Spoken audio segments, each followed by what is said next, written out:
Hi, and thanks for joining us for our March edition of ExtraHop TL. This is Lily, daughter of Rachel. Just kidding. Thank you, Lily. Give a wave. Give a wave. There you go. Hi.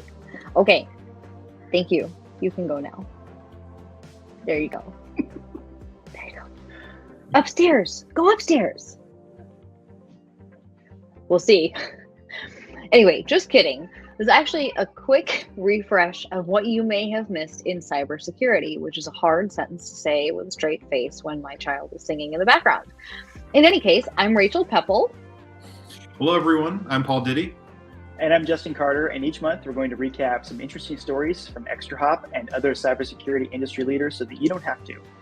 Everything we talk about today will be available on our blog, and we'll include a link at the end of the broadcast. Rachel, you want to kick us off with some headlines? Yes. Let's begin with what's been on everyone's mind. The invasion of Ukraine nearly a month ago set off a humanitarian crisis. It also raised the alarm across the cybersecurity community about the likely, if not imminent, increase in attack activity as Russia and its allies use cyber warfare to retaliate against the sanctions levied by governments and private companies. Today, we want to talk about some of the ways we're working with our customers, partners, and the industry to support the Shields Up guidance recommended by CISA and others. But before we begin, I want to say unequivocally that our hearts are with the people of Ukraine, and ExtraHop stands in solidarity with them. As Rachel mentioned, on February 25th, CISA, also known as the Cybersecurity and Infrastructure Security Agency, released a Shields Up notice warning organizations of the likelihood of imminent cyber aggression and providing guidance and best practices on how to harden security posture. ExtraHop has now released two companion pieces to the Shields Up guidance, one for security organizations and one for corporate leaders. Both of those reports provide practical recommendations for how to implement and mature the CISA guidance. Those are now available on extrahop.com, and stay tuned on our website and to our social channels for additional information in the coming days. All right, and we also recently hosted a fireside chat where the former global CISO of Maersk, Andy Jones, spoke in depth about the devastating cyber attack that was perpetuated by Russian malware NotPetya. Look, there's a lot going on in the world right now, and we want to make sure everyone has the tools they need to protect themselves. Again, head to our website, get some good reads for your business, for your security team. We will include all the links in the comment section as well. And our friends over at SANS recently released a report on how you can incorporate a MITRE ATT&CK and defend into your incident analysis.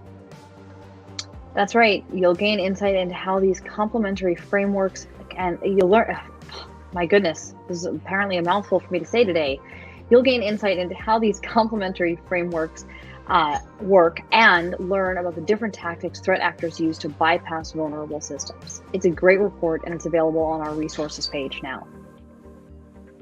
And you know what else is on our resources page? You guessed it, a new solution brief. We recently published a guide to post-compromise threat detection and response. In this report, you'll find how cloud-scale machine learning can help detect advanced threats and how you can close security gaps with east-west visibility. So head over to where? Yes, our resource page. In fact, you might as well just bookmark it since you're going to be there anyway.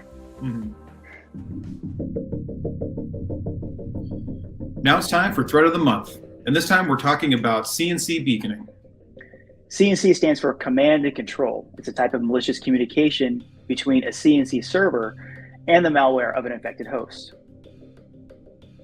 These infected hosts will check in with a command and control server on a regular schedule to instigate nefarious activities like denial of service attacks, ransomware, and data exfiltration, all things that we probably want to be on the lookout for over the next several weeks and months. Mm-hmm. Now, this regular pattern can differentiate it between normal traffic, but beaconing on common ports and protocols like HTTP 80 or HTTPS 443 can obscure malicious traffic within normal traffic. This was another evasion tactic used in the SolarWinds Sunburst attack, which involves waiting patiently for long periods before communicating out to the bad guys. Now, whether the beacons use shorter or longer schedules, really how long they want to dwell in your environment, it's still a pattern that machine learning solutions like RevealX 360 will detect. The malware may try to randomize its pattern. This is something known as jittering, but it's still a pattern that will be flagged for investigation if you have the right AI applied to behavioral baselines in place. That's right. And if you want to learn more about how to mitigate CNC beaconing, you can read our blog on how network detection and response solutions can discover an attack as it unfolds in real time.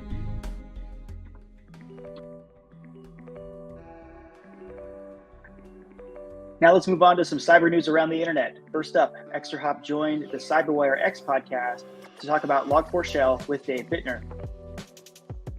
That's right. We talked with Dave about the challenges companies face in patching this exploit and the state of cyber defense going into 2022. It's a great conversation and definitely worth your listen, so head over to CyberWire to check that out or get it wherever you get your podcasts. Sadly, there was no discussion or conclusion as to whether a hot dog is in fact a sandwich. Dave, you're welcome. My vote goes no, it's a hot dog. But finally, we'll wrap up with some inspiring news. Russian attack was not only met with fierce resistance on the ground, but also online. Just 2 days after Russia invaded the Ukraine's border, professionals with digital expertise have come together to form a cyber volunteer army to defend the country and stop the spread of misinformation. It's a really interesting development and a reminder that when someone is in trouble, good people will step up to help. I also would like to add that our new CEO, Patrick Dennis, welcome Patrick, actually wrote a blog on the topic of volunteer cyber armies and the role that they're going to play moving forward. That'll be up on the ExtraHop blog later this week. It's a great read. I definitely encourage you to check it out. Yeah, and that's going to do it for this month's TLDR. I'm Paul Diddy. I'm Justin Carter. And I'm Rachel Peppel, and you can find all the stories we've discussed today on our blog by heading to the link below, extrahop.com/TLDR. We'll be back next month for more stories and all things cybersecurity. Thanks for joining us and stay safe out there.